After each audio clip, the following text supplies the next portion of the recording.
Shalom, shalom, shalom, mes chers frères et sœurs à travers le monde. Soyez bénis, que la grâce et la paix du Seigneur soient avec chacun d'entre vous. Nous bénissons le Seigneur encore aujourd'hui d'être avec vous. Vous voyez, je suis dans la joie, mes chers frères et sœurs à travers le monde. Il y a une grande joie qui m'inonde parce que je sais que chacun d'entre vous, vous vous portez à merveille. Vous avez, pour certains d'entre vous, vous avez déjà commencé la rentrée de vos enfants. Vous avez repris vous-même le travail parce que chez nous ici en Europe et puis peut-être aussi en Occident, chacun d'entre nous, peut-être certains d'entre nous ont été en vacances. Ils ont profité des vacances. Ils ont fait des activités avec leurs enfants, leurs familles. Et maintenant, c'est le retour au travail, le retour à la réalité de la vie. Nous bénissons le Seigneur pour tout ce qu'il fait dans notre vie. Nous bénissons le Seigneur pour le travail que nous avons. Nous bénissons le Seigneur pour les affaires que nous avons. Nous bénissons le Seigneur pour les commerces que nous avons. Parce que nous avons des frères et sœurs qui sont commerçants, d'autres qui sont dans les affaires, d'autres qui sont dans le domaine professionnel. Les activités de chacun est différent d'une personne à l'autre. Mais toutes ces choses-là, ce ne sont que les bénédictions que Dieu nous accorde. Je bénis vraiment le Seigneur ce matin parce que c'est encore un miracle. Dieu a encore fait un miracle aujourd'hui afin que moi, l'apôtre Jean-Paul Lawson, je sois encore debout sur mes deux pieds comme vous me voyez et comme vous m'attendez. Je sais que vous aussi, Dieu a fait ce miracle dans votre vie. Vous êtes aussi également sur vos deux pieds. Que vos familles vont bien, vos enfants vont bien et que tout se passe bien pour vous. Je vous aime mes frères. Que le Seigneur continue à nous aider, à nous montrer toujours sa grâce. Avant de continuer et de donner un mot de prière et entamer l'exhortation que Dieu a mis dans mon cœur pour cette journée, nous sommes bien évidemment le 22 septembre aujourd'hui. Avant de continuer, j'aimerais faire un grand salut, un grand coucou à mon frère, le docteur Barwani Enzo du côté de Granby au Canada pour son enseignement, son exhortation qu'il nous a donné durant un mois sur l'hypocrisie dans l'Église. L'hypocrisie dans l'Église, un enseignement qu'il a tiré dans la parole de Dieu, dans Matthieu 23. Il a pris Matthieu 23, il nous l'a décortiqué en nous montrant comment nous, les enfants de Dieu, nous pouvons nous retrouver dans l'hypocrisie. Si vous n'avez pas encore suivi cet enseignement, je vous assure, allez le suivre. Je crois que très prochainement, je vais essayer de les télécharger et les publier aussi sur ma chaîne. Mais vous pouvez vous rendre directement sur la chaîne YouTube de notre frère, le frère Barwani Enzo du Canada. Vous pouvez aller vous rendre directement sur sa chaîne YouTube et suivre ses enseignements. J'ai partagé cela avec certains de vous, mes frères et sœurs à travers le monde, afin que vous puissiez comprendre la pensée de Dieu. Alors mon frère, shalom à toi, shalom à ta maison. Je profite également pour faire un grand shalom à toutes mes sœurs, shalom à vous. Vous qui priez pour nous, vous qui nous soutenez, vous qui êtes là tous les jours à nous encourager, un shalom, un grand shalom à vous. Je ne vous oublie pas aussi, vous mes frères, à travers le monde, shalom à vous aussi, que la grâce de Dieu inonde nos vies. Soyez bénis. À présent, nous allons prier et nous allons entamer l'exhortation que Dieu a mis dans mon cœur encore pour ce jour. Père éternel, Dieu d'amour, Dieu de grâce, Dieu de paix, nous voici encore devant toi, nous ton peuple, nous tes enfants, nous les rachetés. Père, c'est toi qui nous as rachetés des ténèbres à ton agréable lumière, afin que tous les jours nous puissions voir ta lumière. Papa, nous te bénissons parce que tu ne nous as jamais abandonnés. Tu es toujours là avec nous. Même dans les moments d'épreuve, les moments de difficulté, les moments de doute, les moments de peur, tu es toujours là pour nous rassurer. Tu es là au travers de ta parole. Tu es là au travers de ton esprit. Tu es là au travers des exhortations des uns et des autres. Tu es toujours là, papa. Je veux te dire encore merci ce matin. Au nom de toute ton église, papa, je veux encore te dire un grand merci pour tout ce que tu fais dans nos vies, pour tout ce que tu fais dans notre cœur, afin que nos cœurs soient attachés à toi, afin que notre esprit soit soumis à toi. Papa, merci encore. Merci pour toutes tes œuvres. Merci pour tout ce que tu fais à l'un et à l'autre, papa. Merci pour tout ce que tu fais à l'une aussi également. Père, merci pour toutes tes merveilles. Merci pour tous tes bienfaits. Tes bontés se renouvellent tous les jours dans nos vies, papa. Oh, papa, elles sont merveilleuses. Elles sont grandes. Elles sont admirables. Elles sont formidables. Toutes tes œuvres dans ton église, papa.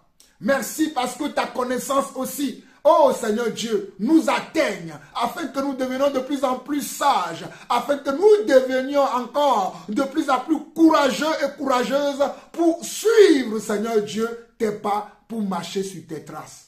Père, je veux encore te lever encore pour ce moment. Toi qui m'as permis encore d'étudier, de lire ta parole, afin de retenir l'essentiel et de le partager, Seigneur Dieu, avec mes frères et sœurs. Je te prie, papa, de pouvoir m'aider, Seigneur Dieu, à transmettre le message que tu m'as donné encore ce jour, afin que ton peuple soit instruit, afin que ton peuple soit toujours, Seigneur Dieu, dans tes voies. Voilà pourquoi encore je suis là ce matin et je te prie, Seigneur Dieu, de faire chaque chose comme toi-même tu l'as prévu. Reçois la gloire, l'honneur, la puissance pour des siècles, au nom de Jésus-Christ. Nous avons ainsi prié. Amen. Amen et Amen. Alors, mes chers frères et sœurs, nous allons manger la bonne nourriture. Alléluia. Nous allons prendre la parole. Aujourd'hui, je ne vais pas utiliser ma tablette. Je vais prendre la Bible. Vous savez que j'aime beaucoup lire la Bible. Alléluia. Et nous allons aller dans Matthieu, chapitre 6, le verset 33. Matthieu, chapitre 6, le verset 33. Matthieu, chapitre 6, le verset 33. Soyez bénis, mes frères et sœurs. Oh, alléluia. La joie du Seigneur est ma force.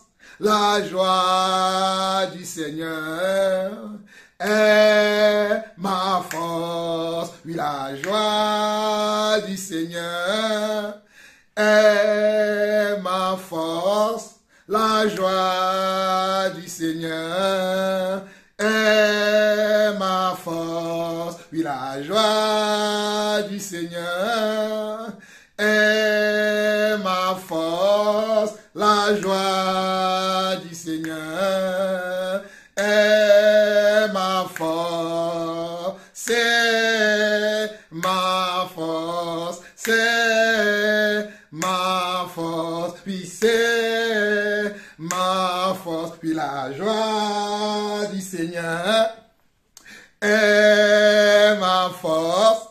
La joie du Seigneur est ma force. Oui, la joie du Seigneur est ma force. La joie du Seigneur est ma force. C'est ma force. Oui, c'est ma force. Oui, c'est ma force. J'espère que chez toi aussi, que la joie du Seigneur est ta force. Si la joie du Seigneur n'est pas encore ta force, mon frère, ma soeur, où que tu sois, je te conseille aujourd'hui, afin que tu fasses que la joie du Seigneur soit ta force. Afin que la joie du Seigneur soit ta force. Et tu verras les grandes choses que Dieu fera dans ta vie. Alors, Matthieu 6, le verset 33, c'est là où nous allons comprendre quelle est la pensée de Dieu pour nous. Mais, nous allons le lire rapidement. Il y a un mais je vais revenir sur le mais. Matthieu 6, 33 dit ceci. Cherchez d'abord son royaume et sa justice, et toutes ces choses vous seront aussi données. Cherchez d'abord son royaume et sa justice, et toutes ces choses vous seront aussi données. Cherchez d'abord son royaume et sa justice, et toutes ces choses vous seront aussi données. Mes chers frères et sœurs, beaucoup d'entre nous se posent la question, comment allons-nous prospérer? Cet enseignement ou cette exhortation est la suite de la prospérité selon Dieu, de la réussite selon Dieu, du succès selon Dieu, du triomphe selon Dieu, je ne parle pas d'après le monde. Je parle d'après les Écritures. Regardez, là je vous lis la Bible juive complète. Et moi je vous parle d'après les Écritures. Je répète encore, je vous parle d'après les Écritures. Et nous sommes en train de parler comment prospérer selon Dieu. Et nous sommes en train d'expliquer comment on peut aussi chercher le royaume de Dieu. Car nous avons lu, cherchez d'abord son royaume. Quel royaume? Comment est-ce qu'on peut chercher le royaume de Dieu? Alléluia. Oh, cherchez d'abord son royaume. Cherchez d'abord le royaume. Mon frère, ma soeur, lorsque tu te réveilles le matin, que Dieu renouvelle ton souffle de vie, la première des choses à laquelle tu dois penser, c'est le ciel. Ma soeur, lorsque Dieu te réveille le matin, oh alléluia, même si tu as passé une nuit catastrophique, la première des choses à laquelle tu dois songer, c'est le ciel. Oh, c'est le royaume de Dieu. C'est la présence de Dieu. Le ciel, c'est le royaume de Dieu. C'est la présence de Dieu. Ou bien, c'est encore la maison du Seigneur. C'est la première des choses à laquelle nous devons penser lorsque Dieu renouvelle tous les jours son souffle de vie. Lorsque Dieu renouvelle tous les jours son souffle de vie dans nos vies. Croyez-moi, chacun d'entre nous reçoit tous les jours le renouvellement. Je répète encore ce mot, le renouvellement du souffle de vie du Seigneur. Mais la première des choses à laquelle vous et moi, nous devons penser lorsque nous recevons ce renouvellement de souffle de vie, c'est que nous devons penser au royaume du Seigneur. Ce n'est pas d'abord de penser à ton entreprise. Ce n'est pas d'abord de penser comment à ton mariage. Ce n'est pas encore de penser, ce n'est pas encore le moment de penser comment à l'avenir de tes enfants. Quoique c'est important de penser à l'avenir de tes enfants. Mais la première des choses, alléluia, les Anglais disent firstly. Les Anglais disent firstly, c'est-à-dire premièrement. La première des choses à laquelle nous devons tous penser, c'est le royaume. C'est le royaume. C'est le royaume de Dieu. C'est le royaume de Dieu. Nous devons penser d'abord au royaume de Dieu. Je répète encore, j'insiste sur cela. Mon frère, tu veux prospérer dans ta vie. Ma soeur, tu veux voir le royaume de Dieu. Mon frère, tu veux voir le royaume de Dieu. Ma soeur, tu veux prospérer dans ta vie. Cherche d'abord le royaume de Dieu. Cherche d'abord le royaume de Dieu. Parce que tout se trouve dans le royaume de Dieu. Voilà pourquoi Dieu a dit dans le livre, oh, de Philippiens ou d'Éphésiens que je vous ai béni de toutes. Il a dit, vous êtes bénis de comment? De toutes sortes de bénédictions. Vous êtes bénis de toutes sortes de comment? De bénédictions dans les lieux célestes. Les bénédictions sont dans les lieux célestes. Ils ne sont pas sur la terre. Ils sont dans les lieux célestes. Alléluia. Vous êtes bénis de toutes sortes. Oh, wow, quelle bonne phrase. Vous êtes bénis de toutes sortes de bénédictions. Parce qu'il y a différents types de bénédictions. Il y a la bénédiction dans le mariage. Il y a la bénédiction des enfants. Il y a la bénédiction dans le travail.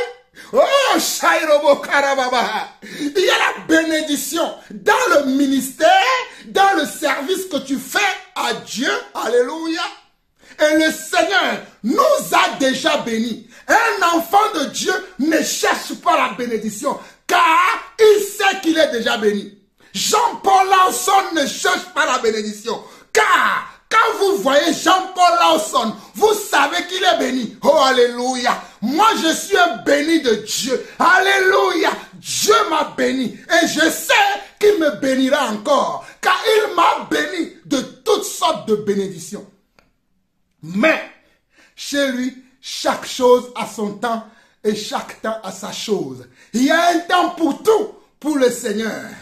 Avant le temps pour le Seigneur, ce n'est pas le temps. Après le temps pour le Seigneur, ce n'est pas le temps. Il faut demeurer dans le temps avec le Seigneur. Oh, mes chers frères et sœurs, je vais vous lire rapidement ce passage que je n'ai pas prévu, mais que le Seigneur me dit.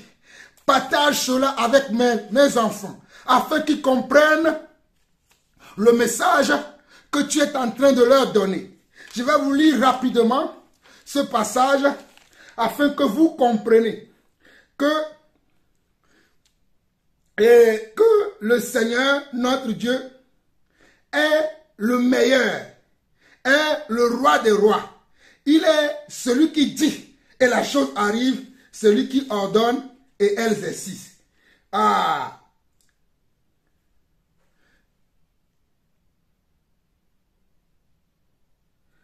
Je crois que c'est plutôt... Je vais trouver le passage. Je suis en train de chercher un passage. Je vais le trouver.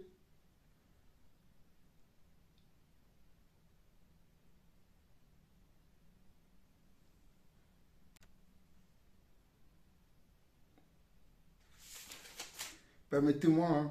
Ah non, ce n'est pas Éphésiens. Ah, excusez-moi, ce n'est pas Philippiens 2. C'est plutôt Éphésiens 1.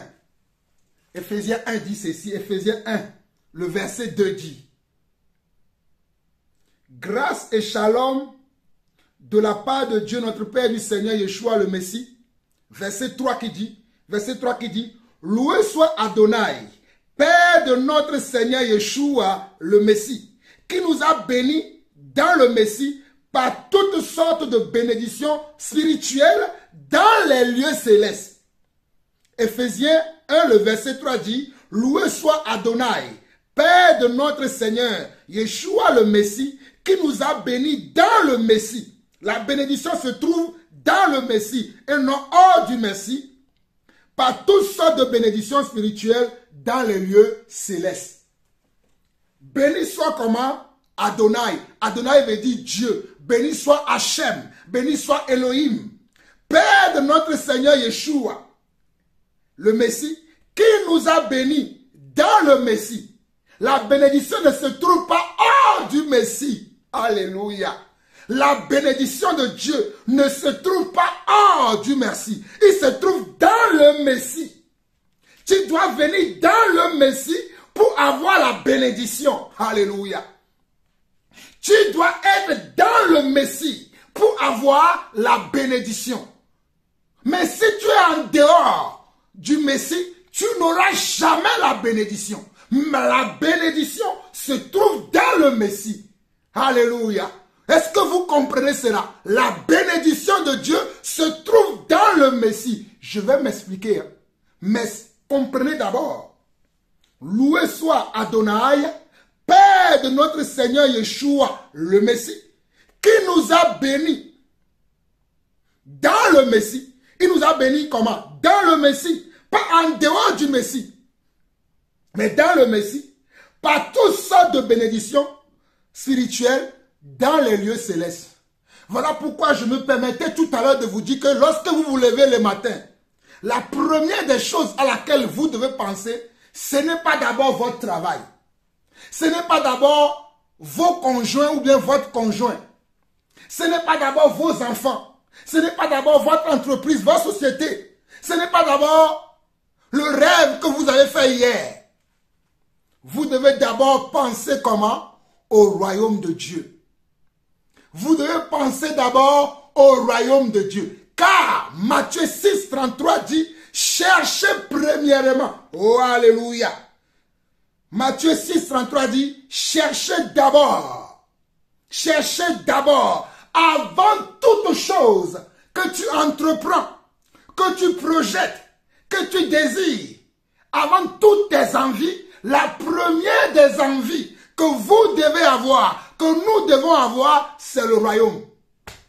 Mes chers frères et sœurs, je vais vous raconter un petit témoignage de ma vie personnellement, avant de continuer.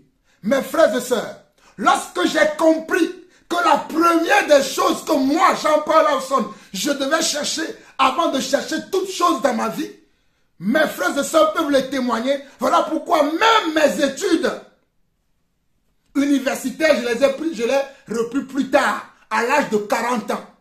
C'est que je me suis dit, je vais servir d'abord le Seigneur. Et pour servir le Seigneur, je n'ai pas la sagesse que j'ai aujourd'hui là. Je n'avais pas cette sagesse-là à l'époque. Donc je pensais que je devais aller dans une communauté religieuse et commencer à servir dans cette communauté. Je pensais également que je devais aller à l'école biblique, apprendre à connaître la parole de Dieu, et je l'ai fait. Je l'ai fait. Je ne regrette pas. Parce que la sagesse que j'ai aujourd'hui, si j'avais cette sagesse-là à l'époque, je ne perdrais pas tout le temps là que j'ai perdu dans tous ces systèmes-là. Mais je rends grâce à Dieu parce que tous ces systèmes-là m'ont permis d'avoir de l'expérience, m'ont permis de comprendre beaucoup de choses. Je ne rejette pas ces choses. Il y a des choses qui ne sont pas bonnes là-dedans, mais il y a des choses qui sont bonnes là-dedans. Donc, j'ai fait 3 années d'école biblique. 2 années officielles et il y avait une année supplémentaire. Et j'ai commencé à faire ce qu'on appelle encore dans ce ministère-là dans lequel j'évoluais, l'école du ministère. Tu dois faire encore 7 ans là-dedans. J'étais encore là-dedans. Lorsque la sagesse de Dieu m'a attrapé maintenant pour me dire, mon fils, tu n'as pas besoin de tout ça pour me servir. J'étais déjà équipé. Mais comprenez, mes chers frères et sœurs, mes parents m'ont envoyé en Europe pour que je puisse aller comment? Aller me chercher. Écoutez-moi très bien. Je dis bien, mes parents, ma mère, une revendeuse m'a envoyé en Europe pour que je puisse aller me chercher et pouvoir m'occuper d'eux et de ma famille. Moi, je vais aller à l'école biblique pour chercher à connaître Dieu et servir Dieu. Qu'est-ce que mes parents vont penser de moi? Vous voyez la mentalité que j'avais depuis? C'est chercher le royaume. Et c'est ce que je faisais. Je n'avais rien à donner à ma mère, à ma chère maman que j'aime beaucoup à la fin du mois parce que je ne gagnais rien. Je perdais mon temps dans l'église. Je perdais mon temps dans l'école biblique à étudier la parole de Dieu, à connaître Dieu. Je perdais mon temps à faire cela parce que je voulais servir Dieu. Je veux connaître Dieu. Je veux connaître Dieu pour pouvoir le servir du mieux que je peux. En utilisant mes moyens, j'étais à l'école biblique. Au lieu de travailler à plein temps pour se souvenir de besoins de ma famille, moi j'étais à l'école biblique pour étudier Dieu. Après l'école biblique, j'étais dans le parcours missionnaire. J'étais dans l'école du ministère pour apprendre au pied des anciens comment servir Dieu. Ça, c'était mon parcours. Vous comprenez que nous devons chercher premièrement le royaume de Dieu. Je ne suis pas en train de dire à quelqu'un ici, va faire une école biblique. Non. Je ne suis pas en train de dire à quelqu'un ici, rentre dans une communauté. Participe dans une communauté. Chacun d'entre nous doit être capable de savoir comment Dieu travaille avec lui. Comment Dieu te parle. Comment Dieu veut que tu fasses. Comment Dieu veut que tu rentres dans ses œuvres. Chacun doit l'écouter. Je ne suis pas en train de dire à quelqu'un ici, tu dois forcément faire une école biblique. Tu dois appartenir à une communauté avant de servir Dieu. Le service de Dieu là, c'est d'écouter Dieu et faire ce que Dieu te demande. C'est ça le service de Dieu. Mais vous allez le voir dans l'enseignement que je vais vous donner. Le service de Dieu, c'est d'écouter Dieu et faire ce que Dieu te demande. C'est ça le service de Dieu. Moi, je suis passé par plusieurs chemins afin de le comprendre. J'ai perdu beaucoup de temps avant de comprendre comment je dois servir Dieu efficacement. Vous qui m'écoutez, vous mes frères et sœurs à travers le monde, surtout vous les serviteurs de Dieu qui m'écoutez, ne perdez pas ce temps-là que moi j'ai perdu. Je me sers de mon expérience afin de vous éviter de perdre du temps. Soyez attentifs à Dieu et vous allez comprendre comment servir Dieu. Alors, pour comprendre comment chercher premièrement le royaume de Dieu, commençons déjà par le premier verset de Matthieu 6. Il y a quelque chose que vous allez comprendre. Matthieu 6. Il dit ceci. Matthieu 6, le premier verset dit, « Gardez-vous d'étaler devant les hommes vos actes de tzedaka pour vous faire remarquer d'eux. » Vos actes de tzedaka veut dire vos actes d'aumône, vos actes de bienfaisance. Sinon, vous n'aurez pas de récompense de votre Père Céleste. Quand donc tu fais tzedaka, c'est-à-dire quand tu fais l'aumône, ne fais pas sonner la trompette devant toi pour être loué par les hommes comme le font les hypocrites dans les synagogues et dans les rues. Je répète encore ces deux phrases. Gardez-vous d'étaler devant les hommes vos actes de... Comment? De tzedaka. Et je viens de vous expliquer que tzedaka, c'est un mot hébreu qui veut dire aumône, qui veut dire don, qui veut dire bienfaisance. Bon, il dit, gardez-vous d'étaler devant les hommes vos actes de tzedaka pour vous faire remarquer d'eux. Sinon, vous n'aurez pas de récompense de votre Père Céleste. Au fait, si tu fais des aumônes, comme je vois beaucoup d'associations le faire, lorsqu'ils vont donner des choses aux gens, ils vont inviter des médias. Ils vont inviter des médias pour que les médias viennent filmer pour voir qu'ils sont en train d'aider les gens à tel endroit, à tel autre endroit. Dieu dit que nous là, enfants de Dieu là, ce n'est pas comme ça que nous devons faire. Nous, quand nous faisons de l'aumône, quand nous faisons la bienfaisance, nous n'allons pas appeler les médias. Nous n'allons pas nous faire remarquer par les autres. Nous devons le faire en secret. Voilà comment nous devons chercher le royaume de Dieu. Voilà une manière. Ce n'est pas que ça. Voilà une manière de chercher le royaume de Dieu. Je continue. Vous allez comprendre. Verset 2. Verset 2, il dit, quand tu fais l'aumône, ne fais pas sonner la trompette devant toi pour être loué par les hommes comme le font les hypocrites dans les synagogues et dans les rues. Remarquez qu'ici, Dieu, et cette parole-là, c'était Dieu. C'était Jésus qui l'a enseigné aux apôtres. Il dit que ce sont les hypocrites qui agissent de cette manière-là. Ce sont les hypocrites qui agissent de cette manière-là, qui veulent se faire voir par les autres, qui sont dans le matu-vu, qui cultivent le matuvisme. Aujourd'hui, le matuvisme est rentré dans l'église. Et les gens aussi cherchent le matuvisme. Mon frère, ma soeur, s'il te plaît, ne cherche pas le matuvisme. Ne sois pas un hypocrite. Ne fais pas les choses pour te faire remarquer par les autres. Fais les choses pour te faire remarquer par le Seigneur. Alléluia. Fais les choses pour te faire remarquer par le Seigneur. Nous continuons. Alléluia. Verset 3. Mais toi, quand tu fais tzedaka, que ta main gauche ne sache pas ce que fait ta main droite. Ainsi, tu auras fait tzedaka dans le secret et ton Père qui voit ce que tu fais dans le secret te récompensera. Vous avez vu? Toi, quand tu fais le monde, ne sonne pas de la trompette. Ne va pas crier dans la rue, oui, j'ai fait de l'aumône, j'ai donné tel montant à tel frère, j'ai donné tel montant à telle sœur, j'ai aidé telle église, j'ai aidé tel frère. Je ne suis pas en train de dire que nous ne pouvons pas donner des exemples de ce que nous faisons dans notre vie. On peut donner un exemple des actes de foi, des actes d'encouragement, des actes que nous posons parce que nous aimons le Seigneur, nous aimons nos frères. Nous pouvons donner des exemples, nous pouvons donner des témoignages par rapport à ça. Ce n'est pas ce que je suis en train de dire que quand tu fais des choses, tu ne dois pas en parler. Tu peux en parler, mais dans quelles circonstances tu parles? C'est là la différence. Parce qu'ici, il est dit, mais toi, quand tu fais tzedaka, que ta main gauche ne sache pas ce que tu fais, ne sache pas ce que fait ta main droite. Ainsi, tu auras fait tzedaka dans le secret et ton Père qui voit ce que tu fais dans le secret te récompensera.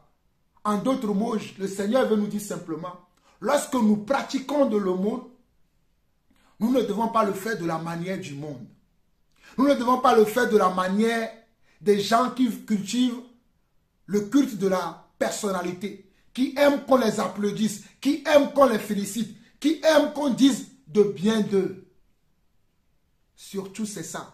Ces gens-là aiment qu'on dise de bonnes choses d'eux. Qu'on ne dit que de bonnes choses d'eux. Mes chers frères et sœurs, je sais que les gens ne disent pas de bonnes choses de moi et ça ne me dérange pas. On n'a pas dit de bonnes choses de Jésus.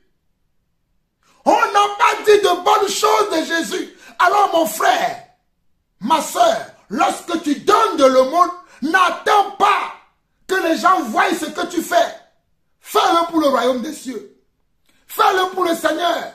Soutiens tes frères, soutiens tes soeurs, soutiens le frère qui t'enseigne, soutiens le ministre de Dieu qui t'enseigne, soutiens l'apôtre, soutiens le prophète, soutiens le pasteur, soutiens comment l'évangéliste, soutiens l'enseignant de la parole, le docteur de la parole qui t'enseigne. Du peu que tu peux, fais-le. Mais fais-le en cachette. Ne va pas dire à tel frère, oh tu sais le frère Jean-Paul, c'est moi qui soutiens son ministère. Ne va pas dire à telle autre sœur, oh, le frère Jean-Paul, je l'ai soutenu plusieurs fois. Non.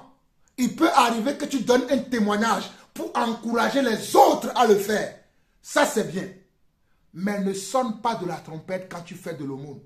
Oh, tu sais, ma soeur, aujourd'hui, le frère, là, il a un logement. C'est moi qui l'ai aidé. C'est moi qui l'ai trouvé ce logement-là. Le Seigneur nous interdit de faire ça. Mais dans le monde, c'est ce que les gens font. Quand ils aident quelqu'un, ils sont, oh alléluia, ils vont l'étaler, ils appellent les médias. Aujourd'hui sur TikTok, sur Facebook et sur tous les réseaux sociaux, vous allez voir comment les gens étalent leurs œuvres de bienfaisance, leurs œuvres de dons, tout ce qu'ils font, ils l'étalent. Mes chers frères et sœurs, cela ne doit pas être notre manière de fonctionnement. Nous, quand nous donnons, quand nous encourageons, quand nous félicitons, quand nous admirons nos frères et sœurs et que nous les aidons, nous le faisons dans le secret. Voilà pourquoi le Seigneur a dit que ta main droite ne sache pas ce que ta main gauche donne. Et que ta main gauche ne sache pas ce que ta main droite donne. Ce que tu fais, tu dois le faire dans le secret pour que le Seigneur notre Dieu te récompense. Je crois que vous avez assez compris parce que je peux traîner sur ce sujet-là jusqu'à 1 heure de temps. Mais je vais vous dire beaucoup de choses dans cette exhortation. Verset 5, il dit, quand vous priez, ne soyez pas comme les hypocrites qui aiment prier debout dans les synagogues et au coin des rues pour être vus des hommes. Vous voyez? Quand vous priez, ne soyez pas comme les hypocrites. Le Seigneur déteste les hypocrites. Le Seigneur n'aime pas les hypocrites. Oh, Shaima Kabaha. Le Seigneur, notre Dieu Yeshua, Amashia, déteste les hypocrites. Il dit, quand vous priez, ne soyez pas au coin des rues. Comme je vois les gens, quand ils veulent prier, ils crient. Tout le monde sait qu'ils prient. Quand tu pries là, oh, prie calmement, prie posément, prie dans la tranquillité. Oh, il peut arriver que tu pries. Le Seigneur te saisit, tu pries à voix haute, mais tu ne le fais pas exprès pour te faire remarquer par les autres. Ça, c'est différent. Il peut arriver que dans ta prière, tu prends un zèle d'autorité pour menacer le malin, pour menacer les démons, pour menacer les diables. Mais mon frère, ma soeur, tu ne le fais pas pour impressionner les uns ou les autres. Tu le fais sous l'inspiration de l'esprit. Alors Dieu dira amen à ta prière parce que tu n'es pas un hypocrite ou une hypocrite. Alléluia. Quand vous priez, ne soyez pas comme les hypocrites qui aiment prier debout dans les synagogues et au coin des rues pour être vus des hommes. Dans les temples, même dans nos assemblées, même dans nos assemblées chrétiennes, quand nous prions, nous ne devons pas faire du tapage. Il y a tellement du tapage dans les églises aujourd'hui que le monde est en train de fermer les églises. En tout cas, je ne sais pas pour vous, mais moi dans mon pays d'origine, les églises font tellement de bruit qu'il y a eu un circulaire qui est sorti par le gouvernement pour interdire aux églises de faire du bruit. Nous n'avons pas compris que servir Dieu là, c'est l'attitude du cœur que Dieu regarde. C'est l'attitude de ton cœur. C'est l'attitude de ta pensée que Dieu regarde. Ce n'est pas tes paroles que Dieu va regarder. C'est d'abord ton attitude, ton comportement, ton caractère, ta façon de faire, tes manières de faire les choses. C'est ce que Dieu regarde. Et la motivation, quelle est la motivation qui te pousse à faire cette chose-là? C'est ce que Dieu va regarder. Quelle est la motivation qui t'anime? Quel est le but pour lequel tu fais cette chose-là? C'est ce que Dieu va regarder. Mais dans nos assemblées aujourd'hui, on nous a appris à faire du spectacle.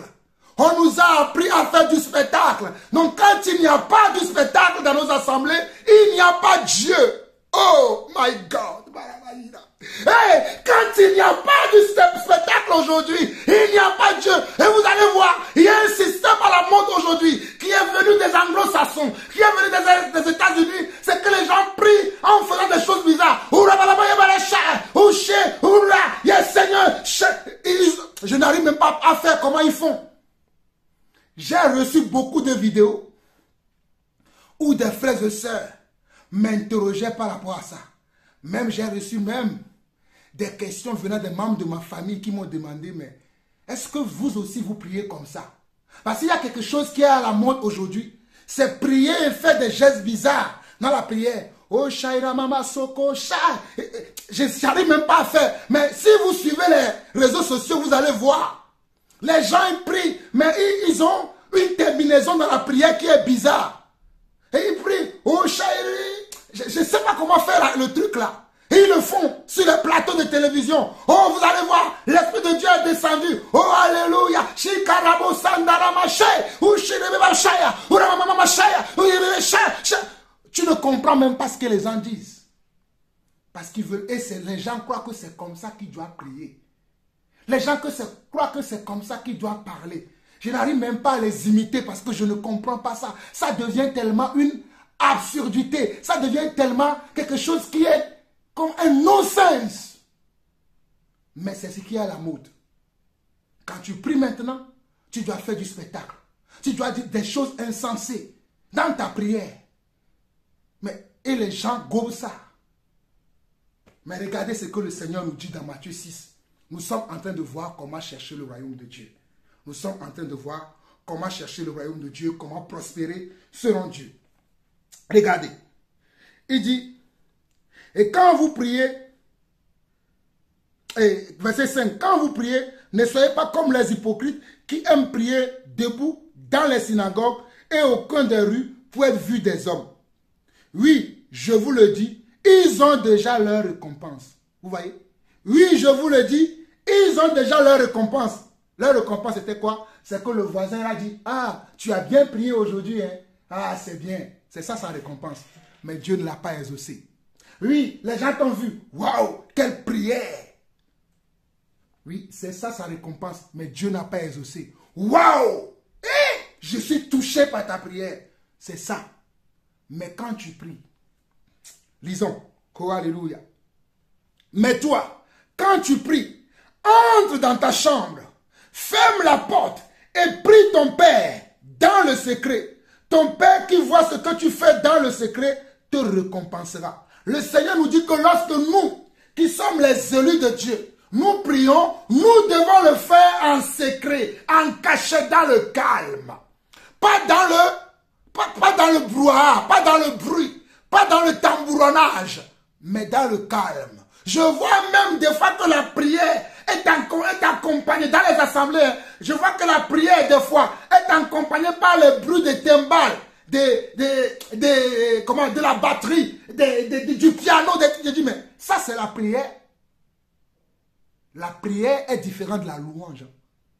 On peut accompagner nos louanges avec nos instruments. Car le Seigneur lui-même, il dit comment? Louez-moi comment? Avec les instruments de musique. Avec les cymbales retentissantes. Avec la harpe. Bien, et d'autres instruments que le Seigneur a dit. Mais quand nous prions, la prière, ce n'est pas de la louange. Mais je vois même la prière être accompagnée par les instruments de musique. Et tu entends les instruments sonner. finalement, les gens ne peuvent même pas dire Amen à ce que le conducteur de la prière dit. Les gens ne peuvent même pas dire Amen à cela parce que le bruit qu'il y a autour. Waouh! Est-ce que nous, les enfants de Dieu, nous allons changer un jour? Le Seigneur dit que lorsque tu pries, entre dans ta chambre. Entre dans ta chambre, ça veut dire tu ne veux pas quitter la communauté pour aller rentrer dans ta maison. C'est-à-dire le lieu dans lequel tu es. Tu dois créer comment? Oh, alléluia! Tu dois créer comment? Tu dois créer comment? Une atmosphère. Ou bien comment on dit? Une atmosphère. Une atmosphère de calme. De quelqu'un qui est comment? Qui est soumis à Dieu. De quelqu'un qui est attentif à Dieu. Parce que lorsque nous prions, nous parlons à Dieu. Et Dieu aussi peut nous répondre. Mais lorsque nous sommes dans le brouhaha, comment est-ce que Dieu peut nous répondre? Ou bien Dieu va nous répondre, nous n'allons pas l'entendre. Parce que nous sommes en train de faire du bruit. Inutilement. Hein? Lorsque tu pries, Dieu aussi peut te parler. Parce que la prière, c'est une demande que tu fais. C'est une demande que tu fais à comment? À un être supérieur. Et l'être supérieur peut te répondre. Mais pendant que tu pries, si tu fais autre chose en même temps, si tu es maintenant encore attaché à autre chose, est-ce que Dieu va écouter ce que tu fais? Donc quand tu pries, tu dois créer une atmosphère de comment? De respect, d'humilité, de crainte de Dieu, de sérieux, pour que Dieu puisse t'écouter. Voilà pourquoi Dieu dit que quand tu pries, entre dans ta chambre, ferme ta chambre, c'est-à-dire ferme-toi par rapport à tout ce qui se passe autour de toi. C'est ça, lorsque nous prions, nous devons nous fermer par rapport à tout ce qui se passe autour de nous. Même si nous sommes dans l'assemblée, tu dois comment te fermer par rapport à tout ce qui se passe autour de toi. Voilà pourquoi dans nos prières, nous ne sommes même pas concentrés. Pour parler à Dieu comme cela se doit. Pour demander les choses à Dieu comme cela se doit. Parce que nous sommes comment? Nous sommes comment? Dans le spectacle. Que les gens voient que je sais prier mieux qu'eux. Que les gens voient que je sais mieux qu'eux. Donc tout ce que je vais dire, c'est dans le but comment? C'est dans le but de montrer à l'autre que moi je connais mieux que lui. Que moi je sais mieux que lui. Que moi je peux plus que lui. C'est dans le but d'épater nos frères et sœurs. C'est dans le but comment? De se montrer aux autres. Ce n'est pas dans le but d'avoir un cœur comment? Un cœur repentant devant le Seigneur. Un cœur qui cherche le Seigneur. Un cœur qui veut voir le Seigneur. Un cœur qui attend une réponse de Dieu. Le Seigneur nous dit, mes chers frères et sœurs, le Seigneur nous dit que lorsque nous prions, nous devons fermer les issues qui sont là. Toutes les issues doivent être fermées. Ta pensée doit être connectée au ciel. Ton esprit doit être connecté au ciel. Tu ne dois plus demeurer sur la terre parce que tu es en train de parler au roi des rois. Tu es en train de communiquer avec le roi des rois. Alors tu te déconnectes de la terre. Tu te déconnectes de tout ce qu'il y a autour de toi et tu te connectes au ciel. Voilà pourquoi nos prières ne sont pas exaucées. Déconnectons-nous de cette planète Terre. La planète Terre disparaîtra, mes frères et sœurs. La planète Terre disparaîtra bientôt, je vous le dis. Je vous l'annonce, je vous le prédis encore. Mais pourquoi vous aimez tant la planète Terre? Pourquoi vous aimez tant la planète Terre? Vous aimez être apprécié, vous aimez être applaudi, vous aimez être comment? Adulé, encouragé partout. Sois calme lorsque tu pries. Réfugie-toi devant le Seigneur, dans le secret. Et Dieu va t'écouter, Dieu va t'exaucer. Regardez la parole. Oh, j'aime la parole. Oh, alléluia. Nous étions au verset 6, qui dit, mais toi, quand tu pries, entre dans ta chambre, ferme la porte et prie. Ton Père prie et prie ton Père dans le secret. Ton Père qui voit ce que tu fais dans le secret te récompensera. Je vous bénis, vous toutes mes frères et sœurs qui prient pour moi dans le secret. Le Seigneur m'encourage grâce à vos prières. Continuez à prier pour moi. Merci pour vos prières. Merci. Merci, que le Seigneur vous bénisse. Verset 7, il dit, et quand vous priez, ne rabâchez pas sans cesse les mêmes paroles comme le font les païens qui pensent que Dieu les entendra mieux s'ils parlent beaucoup. Regardez. Et quand vous priez, ne rabâchez pas sans cesse les mêmes paroles, comme le font les païens qui pensent que Dieu les entendra mieux s'ils parlent beaucoup. Ne soyez pas comme eux, car Dieu, votre Père, sait de quoi vous avez besoin avant que vous le lui demandiez. Vous donc priez de cette manière. Nous allons venir de la manière dont Jésus parle. Mais il dit que lorsque nous prions, nous ne devons pas rabâcher les mêmes paroles et croire que c'est parce que nous rabâchons les mêmes paroles que nous serons exaucés.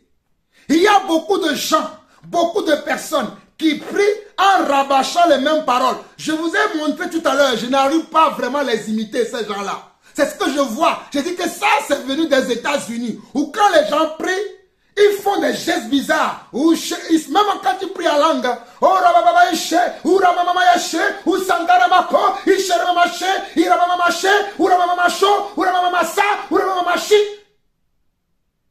Ça, c'est rabâcher les mêmes paroles. C'est rabâcher les mêmes paroles. En pensant que c'est un rabâchant. Qu'est-ce que le Seigneur dit? Le Seigneur dit que ce sont les païens. Les païens. Un païen, c'est quelqu'un qui ne croit pas. C'est quelqu'un en qui Dieu ne domine pas. C'est quelqu'un qui n'a pas Jésus. C'est quelqu'un qui n'a pas la lumière. Oh, my karaba. Nous avons la lumière. Nous sommes la lumière du monde. Nous sommes le sel de la terre. Alléluia. Comment les gens vont croire s'ils ne voient pas les vrais serviteurs de Dieu, les authentiques appelés, les authentiques serviteurs et servantes de Dieu à l'œuvre? Mais nous sommes là à faire du spectacle. Le spectacle qui est à la mode aujourd'hui. Priez, priez, priez, priez, priez. Et tu vas attendre Coca, Coca, Coca, Coca, Coca, Coca, Coca, Coca, Coca, Coca, Coca, Coca, Malta, Malta, Malta, Malta, Malta, Malta, Malta, Malta, Malta, oh Malta, Malta. Rabâcher les mêmes paroles. Mes chers frères et sœurs, je sais que certains d'entre vous, le Seigneur, le diable est en train de vous dire, ah, même quand tu dis, ah, je t'en supplie Seigneur, je t'en supplie Seigneur, je t'en supplie Seigneur, tu rabâches les mêmes paroles. Je ne suis pas en train de parler de ça. Il peut arriver que lorsque tu parles, ta supplication est arrivée à un certain degré au niveau de ta conscience, au niveau de ton esprit, que tu as répété peut-être plusieurs fois certaines paroles. Ce n'est pas de ça qu'il s'agit ici. Mais il s'agit des gens qui répètent, qui rabâchent des paroles insensées, incongrues. Je dis bien des paroles insensées, incongrues, et qui pensent que le Seigneur va les exaucer. Regardez les Écritures. Il dit, et quand vous priez, ne rabâchez pas sans cesse les mêmes paroles comme le font les païens qui pensent que Dieu les entendra mieux s'ils parlent beaucoup. Vous voyez? Car la Bible dit que celui qui parle beaucoup, comment? Risque de pécher. Voilà pourquoi Dieu nous empêche de comment? De parler beaucoup. Dans le livre des Proverbes, il est écrit, celui qui parle beaucoup risque de pécher. Parce que les païens, ce sont des hypocrites. Les païens, ce sont des pécheurs. Et donc, ils pensent que c'est en racontant n'importe quoi qu'ils seront exaucés. Mais toi, dis seulement l'essentiel à Dieu. Dis seulement ce dont tu as besoin. Dis seulement tes envies à Dieu. Dis seulement tes craintes. Parle de tes craintes à Dieu. Parle de ce dont tu as besoin. Parle de ce dont tu es en manque. Et le Seigneur te répondra. Je continue. Il dit, ne soyez pas comme eux, car Dieu, votre Père, sait de quoi vous avez besoin quand vous le lui demandiez. Vous donc priez de cette manière. Il dit, notre Père qui est au ciel, que ton nom soit saint. Voilà comment nous devons prier. Notre Père qui est au ciel, que ton nom soit sanctifié, que ton nom soit saint. Que ton règne vienne et que ta volonté soit faite sur la terre comme au ciel. Voilà comment nous devons prier. Donne-nous la nourriture dont nous avons besoin aujourd'hui. Pardonne-nous le mal que nous faisons, comme nous-mêmes nous pardonnons à ceux qui nous ont fait du tort. Ne nous expose pas à des épreuves difficiles, mais garde-nous du malin, Car la royauté, la puissance et la gloire sont pour toi pour toujours. Amen. Regardez la fin. Le verset 13 qui dit, ne nous expose pas à des épreuves difficiles. Dans d'autres versions, il dit, ne nous expose pas à la tentation.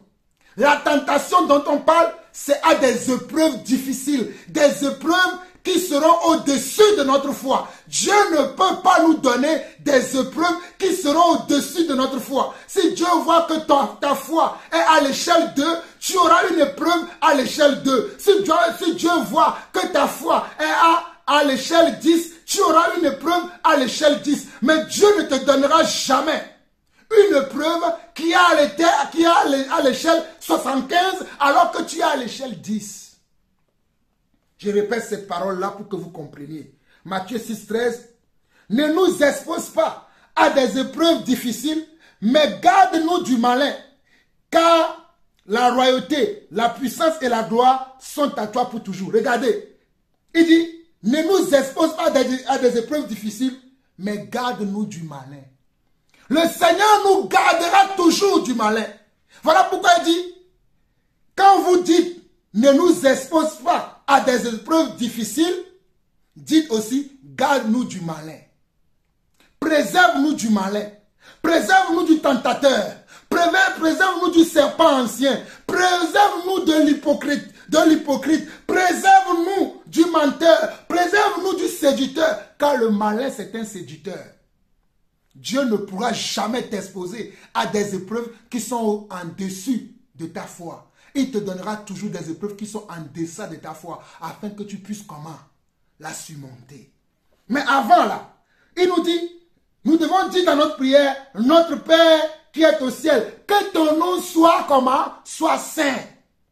Le nom de Dieu doit être sanctifié dans nos vies.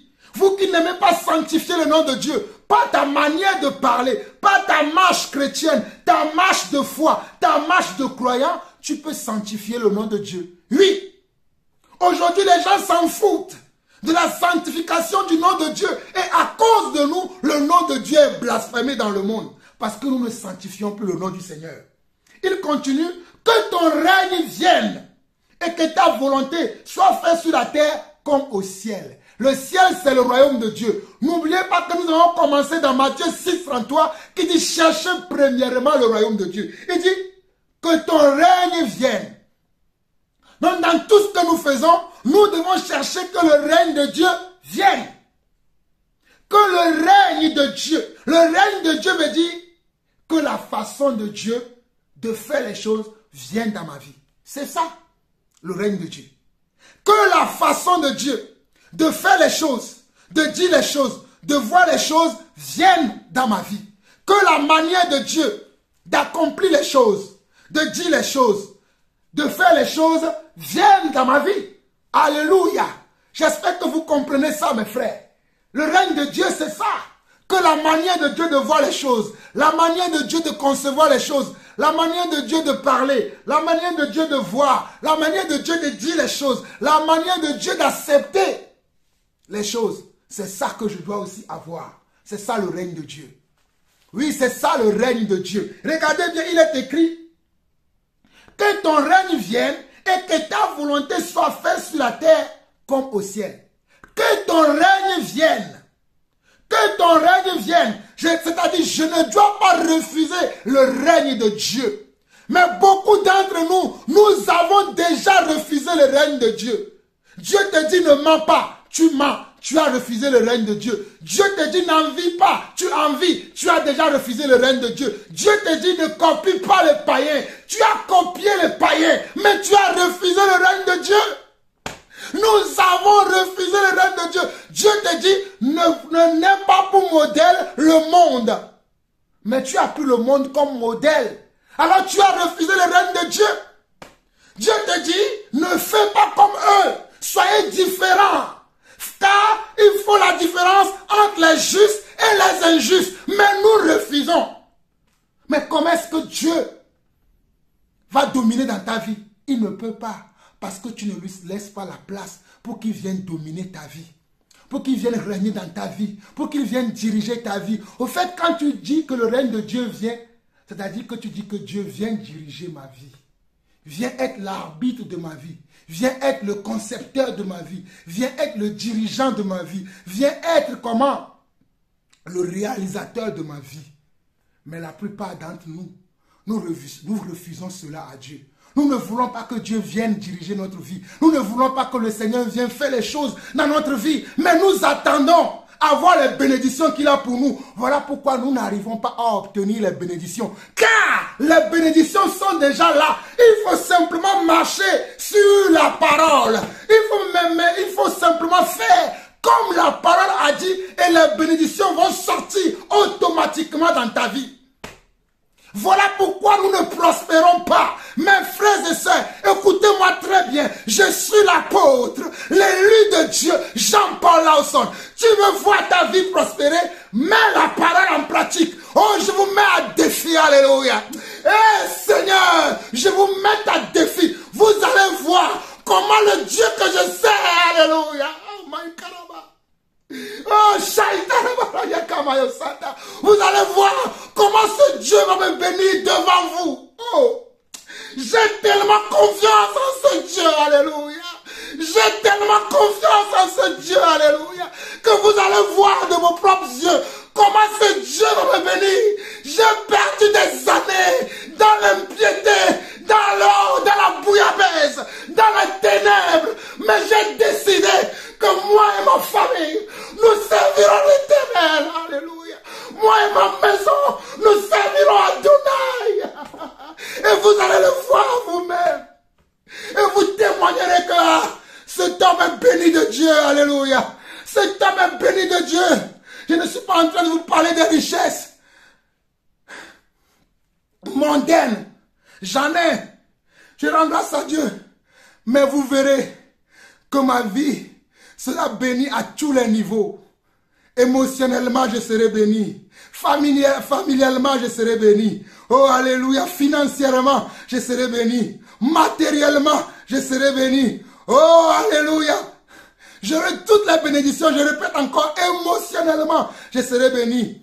Familialement, je serai béni. Professionnellement, je serai béni. Matériellement, je serai béni. Et même dans le ministère, je serai béni. Alléluia. Choisissez la bonne part. Demandez que le règne de Dieu vienne dans votre vie. Fuyez le règne du monde. Fuyez la domination du monde. Fuyez la domination du monde. Ne soyons pas des hypocrites. Ne soyons pas des païens dans la maison de Dieu, pensant que nous sommes des chrétiens, pensant que nous sommes des disciples, pensant que nous sommes des croyants. Oh, alléluia. Je suis béni de la tête jusqu'aux pieds. Je suis béni. Oh, alléluia. Dis à ton voisin, dis à ta voisine, je suis béni. Non pas de la manière du monde, mais de la manière de Dieu. Alléluia. Moi, je suis béni. Je suis béni. Et vous allez voir vous-même. Vous allez témoigner. Continuons, continuons. Nous avons presque fini cette exhortation. Continuons rapidement. Et il dit, donne-nous la nourriture dont nous avons besoin aujourd'hui. Le Seigneur nous donnera toujours la nourriture du jour. Il ne nous donnera pas au-delà et il ne nous donnera pas en deçà.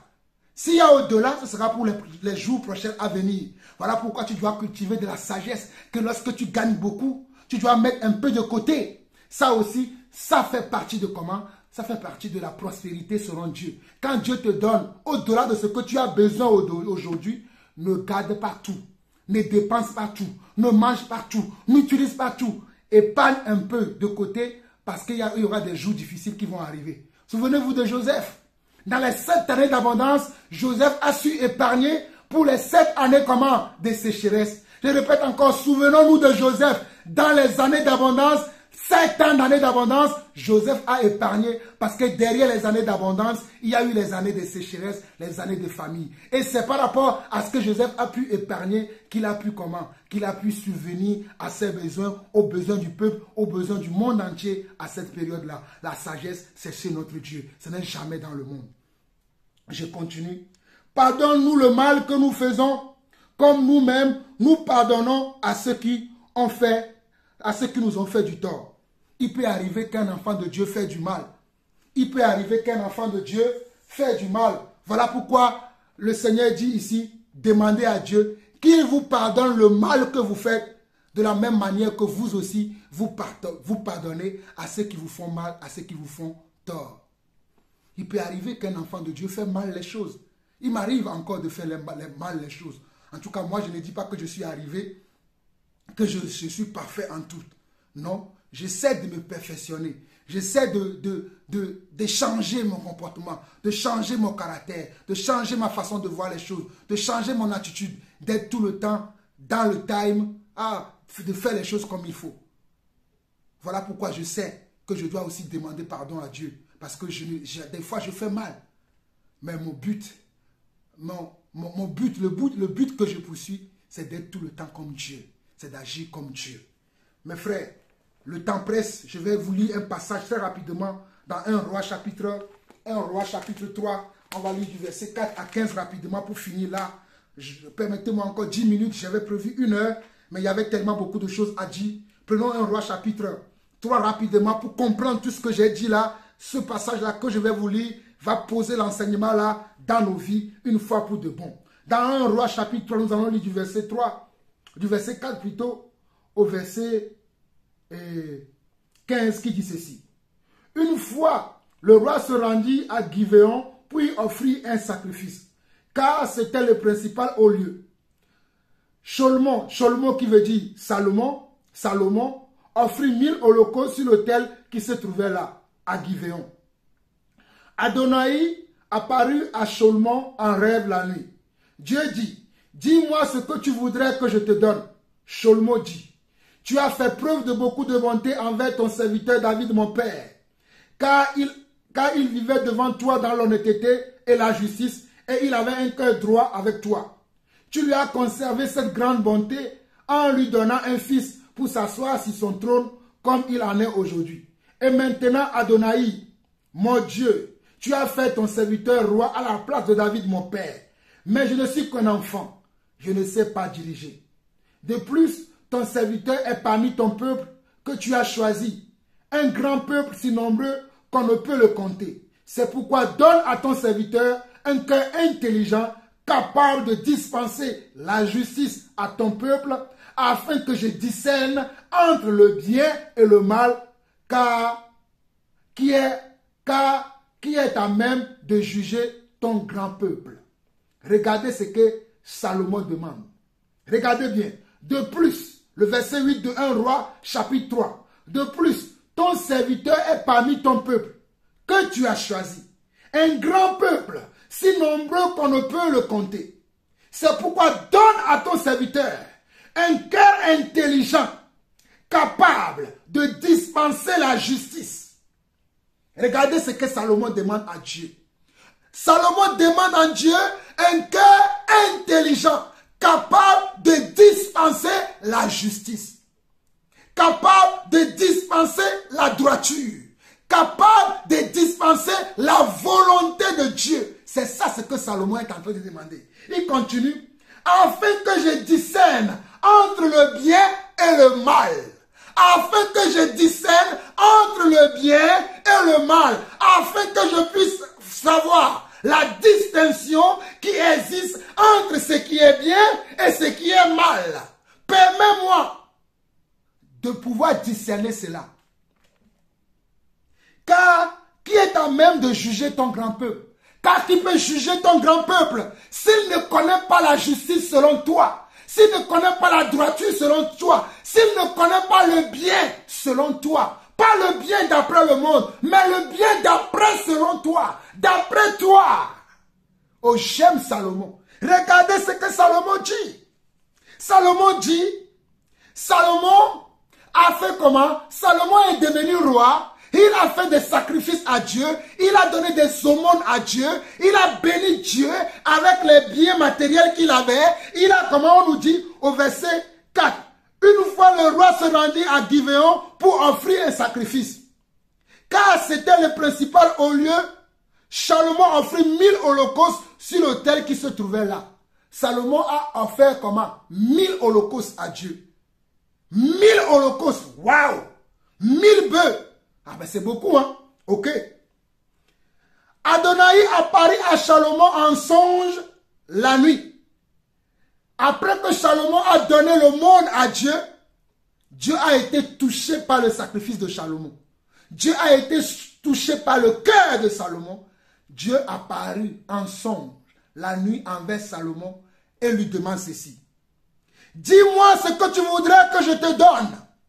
Dis-moi ce que tu voudrais que moi, Dieu, à qui tu as offert les 1000 holocaustes, je te donne maintenant. Tu m'as donné des choses. Moi aussi, je vais te bénir en retour.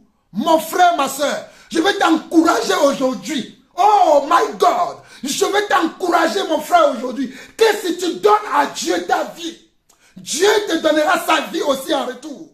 Je suis le témoignage vivant de cela. J'ai donné ma vie à Dieu et Dieu m'a donné aussi sa vie. Je ne mourrai pas, je vivrai et je raconterai les œuvres de mon Dieu. Je ne mourrai pas, je vivrai et je ferai les œuvres de celui à qui j'ai donné ma vie. Salaud, on n'a pas le temps, mais je reviendrai encore sur cet enseignement. Il dit, oh c'est fort, c'est fort. Il dit, Dieu dit, dis-moi ce que tu voudrais que je te donne. Regardez la réponse de Salomon. Salomon dit, tu as fait preuve de beaucoup de bonté envers ton serviteur David, mon père. Car il vivait devant toi dans l'honnêteté et la justice. Et il avait un cœur droit avec toi. Il avait comment? Un cœur droit avec toi. Et tu as fait beaucoup de comment? Beaucoup de bonté. Tu as fait beaucoup de bonté avec mon père. Qu'est-ce que moi je peux encore demander encore? Parce que toutes les richesses de mon père, toute la gloire de mon père m'accompagne à cause de ce que toi tu lui as fait. Voici ce que Salomon est en train de dire à Dieu. Il continue, il est comment? Il est reconnaissant. La reconnaissance. Beaucoup d'entre vous, vous n'êtes pas reconnaissants par rapport à ce que Dieu fait dans votre vie, par rapport à ce que Dieu a fait dans la vie de vos parents, par rapport à ce que Dieu a fait dans la vie de vos serviteurs. Vous n'êtes pas reconnaissant. Soyez même reconnaissant par rapport à ce que Dieu fait dans ma vie. Et vous allez voir, Dieu va transformer vos vies. Car moi, je ne suis qu'un comment? Un modèle, un prototype. Oh, alléluia. Il dit, tu lui as conservé cette grande bonté en lui donnant un fils pour s'asseoir sur son trône. Il ne voit pas qu'il est. Il dit, tu lui as conservé cette grande bonté en lui donnant un fils pour s'asseoir sur son trône. Il ne se glorifiait pas. Il ne croyait pas qu'il méritait la place qu'il avait. Il a dit, c'est la bonté de mon père. La bonté que tu avais envers mon père. C'est la même bonté que tu comment? Que moi je bénéficie. Oh Seigneur, il est en train de glorifier, d'être reconnaissant, de louer Dieu. Oh alléluia, il continue. Tu as fait ton serviteur roi à la place de David mon père. Tu vois? Tu as fait comment? Ton serviteur roi à la place de David mon père. Mais je ne suis qu'un enfant.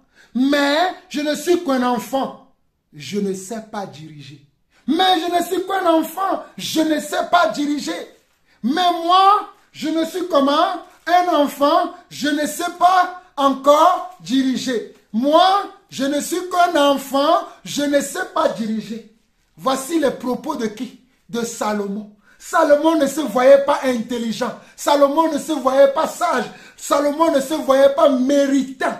Il sait que c'est par grâce. Il sait que c'est par grâce qu'il est arrivé à là où il est arrivé. Il sait que c'est par grâce qu'il est arrivé à là où il est arrivé. Il le sait. Et voilà pourquoi il le dit au Seigneur. Qu'est-ce que toi tu dis de toi, de ta vie? Tu te glorifies de qui tu es? Qu'as-tu que tu n'aies pas reçu? Si tu l'as reçu, pourquoi te glorifies-tu, a dit Paul dans 1 Corinthiens? Qu'as-tu que tu n'as pas reçu? Et si tu l'as reçu, pourquoi tu te glorifies-tu? Les gens qui aiment se glorifier, qui aiment se pavaner, ces serviteurs de Dieu, menteurs, hypocrites, mensongers. Ah oui, j'ai bâti telle église, mon église compte 20 000 membres, mon église a 100 000 membres, nous faisons tel ceci à tel endroit, nous faisons tel ceci à tel endroit. Salomon n'a pas fait ça. Regardez la prière de Salomon. Une prière humble. Il dit, oh alléluia, j'aime cette prière. De plus, verset 8 de 1 Roi chapitre 3, de plus ton serviteur est parmi ton peuple que tu as choisi, un grand peuple si nombreux qu'on ne peut le compter. Regardez verset 9. C'est pourquoi donne à ton serviteur un cœur intelligent, capable de dispenser la justice à ton peuple, afin que je discerne entre le bien et le mal. Car qui est à même de juger ton grand peuple? Vous voyez? Salomon a dit, je suis qu'un enfant. Je ne peux pas diriger ce peuple. Tu me demandes ce que tu veux me donner? Donne-moi alors quoi? Donne-moi un cœur intelligent. Donne-moi un cœur intelligent. Donne-moi un cœur intelligent capable. Un cœur intelligent capable de dispenser la justice. Souvenez-vous de Matthieu chapitre 6, 33. Cherchez premièrement la justice. Salomon avait compris cela. Voilà pourquoi il avait du succès dans sa vie. Voilà pourquoi il avait du triomphe dans sa vie. Voilà pourquoi il a réussi sa vie. Même si à la fin, il s'est détourné du Seigneur, nous le verrons plus tard.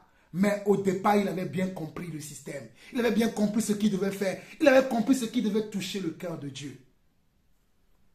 Il dit, c'est pourquoi donne à ton serviteur un cœur intelligent, capable de dispenser la justice à ton peuple, afin que je discerne entre le bien et le mal, car qui est à même de juger ton grand peuple. Verset 10, nous allons finir, parce que je vais prendre encore 5 minutes pour finir, et nous verrons ça plus tard. Nous verrons, j'ai beaucoup de choses à vous montrer, mes frères. Moi, je suis rempli de l'amour de Dieu. Je suis rempli de la parole de Dieu. Je suis rempli de l'intelligence de la justice selon Dieu. Et je l'applique à ma vie. Et je vais vous encourager à l'appliquer aussi à votre vie. Il dit verset 10. Verset 10, il dit, ce que Salomon avait demandé dans sa requête, plus à Adonai. Ce que Salomon avait demandé dans sa prière, plus à Dieu. La demande de Salomon a touché le cœur de Dieu. Dieu lui dit, puisque tu as fait cette requête, au lieu de demander pour toi une longue vie, voilà les choses que nous demandons, ou des richesses, ou la mort de tes ennemis, mais que tu as demandé pour toi de l'intelligence, pour discerner la justice, je fais ce que tu as demandé. Je fais comment? Ce que toi, Salomon, tu m'as demandé, je le fais. Et il dit quoi? Je te donne un cœur sage et intelligent, de sorte qu'il n'y en aura jamais eu personne comme toi et qu'il n'y en aura jamais plus personne comme toi. Je te donne aussi ce que tu n'as pas demandé, des richesses et de l'honneur, plus que tout autre roi de ton vivant. Plus que tout autre roi de ton vivant. Waouh! Quelle bénédiction! Éphésiens chapitre 1, verset 3. Nous sommes bénis de toutes sortes de bénédictions dans les lieux célestes en Yeshua le Messie. Voilà la preuve que nous sommes bénis de toutes sortes de bénédictions. Alors ne venez pas me dire, j'ai besoin de faire comme le monde pour avoir la bénédiction. Moi je dis non. Jean-Paul Lawson ne fera jamais comme le monde. L'apôtre Jean-Paul Lawson ne fera jamais comme le monde. J'aime mes méthodes, mes manières de faire. Ça ne plaît pas à ma famille, je m'en moque. Ça ne plaît pas à mes frères et sœurs, je m'en moque. Ça plaît à Dieu, cela me suffit. Cela me suffit. Ça ne plaît pas à mes collaborateurs, à mes amis, à mes frères, serviteurs de Dieu, je m'en moque. Ça plaît à Dieu, cela me suffit. Regardez ce que Dieu dit. Oh, j'aime la parole de Dieu. Alléluia. Oh, je bénisse le Seigneur. Oh, alléluia. Alléluia. Ce que Salomon avait demandé dans sa requête, nous sommes dans 1 Roi 3, le verset 10 qui dit, ce que Salomon avait demandé dans sa requête, plus tard Adonai. Dieu lui dit, puisque tu as fait cette requête, au lieu de demander pour toi une longue vie ou des richesses ou la mort de tes ennemis, mais que tu as demandé pour toi de l'intelligence pour discerner la justice. Je fais ce que tu as demandé. Je te donne un cœur sage et intelligent, de sorte qu'il n'y en a jamais eu personne comme toi et qu'il n'y en aura jamais plus personne comme toi. Regardez ce que Dieu fait. Je fais ce que tu as demandé. Quand nous demandons selon sa volonté, il nous exauce. Alléluia. Quand nous demandons, demandez et l'on vous donnera. Cherchez et vous trouverez. Frappez et l'on vous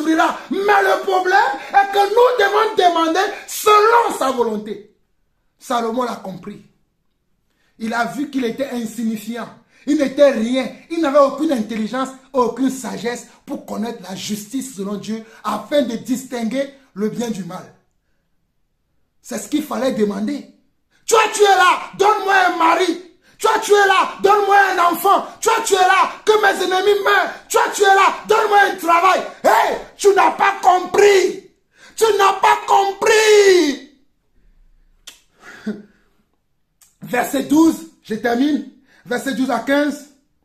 Je fais ce que tu as demandé. Je te donne un cœur sage et intelligent, de sorte qu'il n'y en aura jamais eu personne comme toi et qu'il n'y en aura jamais plus personne comme toi.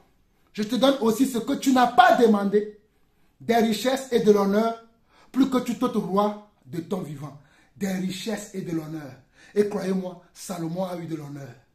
Vous verrez quand je vais continuer cet enseignement dans les autres parties, vous verrez comment Salomon a été dans la déchéance après, parce qu'il a commencé à faire comme les autres.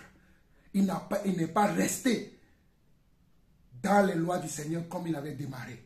Il a commencé à faire comme les autres. Et c'est là où il a été déchu du piédestal, de là où Dieu l'a placé. Mais si toi et moi, nous demeurons là où Dieu nous a placés, nous ne serons jamais déchus. Je continue. De plus, si tu vis selon mes voies, en obéissant à mes lois et à mes mitzvot veut dire mes lois et mes commandements, comme ton père David, je te donnerai une longue vie. Il n'a pas demandé la longue vie, Dieu lui donne. Comme Salomon se réveilla et réalisa que c'était un songe. Je m'arrête là. Donc vous voyez ce que Salomon a fait. Vous voyez ce que Salomon a fait. Il a demandé à Dieu de lui donner comment un cœur intelligent pour dispenser, c'est-à-dire pour exécuter la justice selon Dieu, afin de distinguer aussi le bien du mal.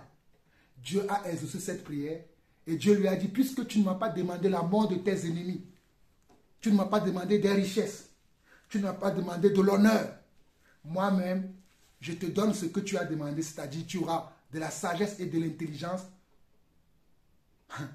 que personne, au fait, jusqu'à aujourd'hui, personne n'a le degré de sagesse et de l'intelligence de Samuel, de Salomon. Est-ce que vous vous rendez compte de cela? Jusqu'à nos jours, personne sur la terre n'a la sagesse et l'intelligence de Salomon. Personne. Par contre, la gloire et que le Seigneur lui a donné l'honneur, il a dit, les rois de son vivant, de son vivant, aucun roi n'a eu la gloire et l'honneur que Salomon a eu. Alors mes chers frères, nous allons nous arrêter là. Aujourd'hui, nous continuerons la prochaine fois. J'espère que cette exhortation de chercher premièrement le royaume de Dieu et sa justice, afin que nous puissions prospérer selon le Seigneur, comme le Seigneur veut, je crois que elle vous a touché. Si tel n'est pas le cas, priez Dieu, que Dieu vous aide. Éternel mon Dieu, mon Seigneur, je te bénis pour cet enseignement, cette exhortation que tu as mis dans mon cœur. Seigneur, tu m'as encore surpris encore aujourd'hui parce que tu as fait de grandes choses, de larges choses, des choses que tu ne m'as pas montrées avant, mais pendant que je parle, tu m'as montré, tu m'as expliqué. J'ai manqué du temps, mais Seigneur, je ne veux pas aussi prendre le temps de mes frères et sœurs. Je crois que toi-même, tu vas continuer cet enseignement dans leur cœur, dans leur vie, dans leurs maisons respectives, dans leur foi, dans leur communauté respective, afin que chacun d'entre nous soit restauré, qu'il revienne à toi, tu es notre Père. Nous t'aimons, Papa, et nous te demandons encore pardon à chaque fois que nous nous sommes égarés, que nous nous sommes éloignés de toi, que nous avons copié le monde, que nous avons suivi les païens et les hypocrites. Seigneur, nous te demandons pardon. Reçois la gloire, l'honneur, la puissance pour des siècles. Au nom de Yeshua, nous avons prié. Amen. Shalom, shalom et shalom.